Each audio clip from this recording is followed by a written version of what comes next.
Rahman never says this is bad. இப்போ அவர் சொல்லி கொடுத்தது அப்படியே பாடுறோம், நமக்கு தெரியாமலே ஒரு இம்ப்ரூவைசேஷன் வருதுன்னு வச்சுக்கலாம். குரு அது ரொம்ப நல்லா இருந்தது, I will keep this, but நான் சொன்ன மாதிரி அதுவும் ஒன்று பாடுறீங்களே அப்படின்னு very tactful. But he may keep what I sang also, but அப்போ டிசைட் பண்ணவே மாட்டாரு. வேற ஏதாவது தெரியுங்களா, வேற ஏதாவது when I sing I don't know, மற்றவங்க பாடும்போது என்ன பண்ணுவாங்க, he goes on improvise. குரு இந்த லைன் வந்து இப்படி பண்ணிக்கலாமா, இன்னொரு விதமா இப்போ ஒரு ஐடியா வந்தது, இப்படி பாடுங்களேன் அப்படின்னு சொல்லி அந்த லைன் தனியா இன்னொரு தடவை எடுத்துருவார். So he keeps all these things and then finally edits. MS Viswanathan sir சொன்னார், தம்பி இந்த பாடுறதுக்கு கூப்பிட்டாரு அவரு, ரொம்ப ஆனந்தமா சொல்ல, ஒரு சின்ன குழந்தைக்கு வந்து இது பொம்மை கொடுத்த மாதிரி MS விஸ்வநாதன் பாட கூப்பிட்டுருக்காரு, இவர் ரொம்ப ஆனந்தப்படுறாரு. பாட்டு சொல்லிக் கொடுங்க தம்பி அப்படின்ற, என்னன்னு உங்களுக்கு எல்லாம் நான் சொல்லிக் கொடுக்குறது, அது அப்படிலாம் இல்லை, நான் சொல்லிக் கொடுப்பேன், மியூசிக் டைரக்டராக இருந்தா நீங்க சொல்லி தரணும்.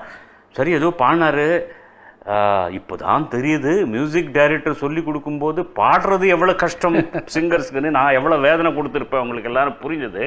சரி ஏதோ நான் சொந்தம் பண்ணிக்கிட்டு பாடினேன், என்ன பாடினாலும் நல்லா இருக்காங்கன்னு சொல்கிறாரு, தம்பி இன்னொரு விதமாக பாடுங்க அப்படின்றாரு. எனக்கு தெரிஞ்சதெல்லாம் கொட்டிட்டேன். இது கடைசியில் வந்து இப்போ பாட்டு கேட்கலாமா தம்பின்னா, அது இல்லைண்ணா அதெல்லாம் எடிட் பண்ணுன்றாரு. அது எடிட் பண்ணுறது என்னன்னு எனக்கு புரியல. நம்ம பண்ணும்போதெல்லாம் 7 to 1 ஃபுல்லாக ஒரு டேக் வந்துட்டோம், கடைசியில் அந்த ஃபுல் டேக் தானே கேட்போம். நான் நினச்சேன் இவருக்கு பிடிக்கல போடலுக்கு, அதனால தான் நமக்கு போடலை இவர் அப்படின்னு நினச்சேன். நல்ல சம்பளம் கொடுத்தாரு தம்பி, நல்ல சம்பளம் கொடுத்தாரு, கால் குத்துட்டு கும்பிட்டாரு.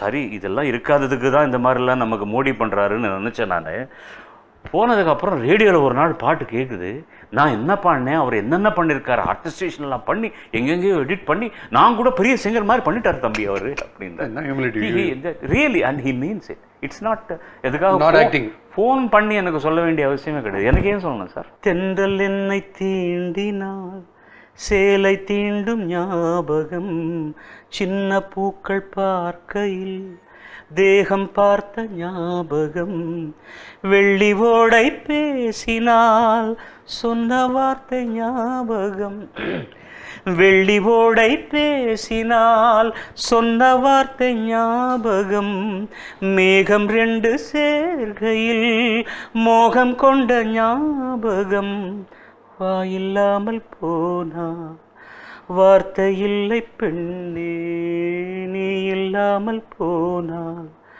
வாழ்க்கை இல்லை பெண்ணே, முள்ளோடுதான் முத்தங்களா, சொல் சொல் தட்டி கொடுத்து வேலை வாங்குறதுன்றது. That is what Rahman never says this is bad. இப்போ அவர் சொல்லி கொடுத்தது அப்படியே பாடுறோம், நமக்கு தெரியாமலே ஒரு இம்ப்ரூவைசேஷன் வருதுன்னு வச்சுக்கலாம். குரு அது ரொம்ப நல்லா இருந்தது, I will keep this, but நான் சொன்ன மாதிரி அதுவும் ஒன்று பாடுறீங்களே அப்படின்னு very tactful. But he may keep what I sang also, but அப்போ டிசைட் பண்ணவே மாட்டாரு. வேற ஏதாவது தெரியுங்களா, வேற ஏதாவது when I sing I don't know, மற்றவங்க பாடும்போது என்ன பண்ணுவாங்க, he goes on improvise. குரு இந்த லைன் வந்து இப்படி பண்ணிக்கலாமா, இன்னொரு விதமா இப்போ ஒரு ஐடியா வந்தது, இப்படி பாடுங்களேன் அப்படின்னு சொல்லி அந்த லைன் தனியா இன்னொரு தடவை எடுத்துருவார்.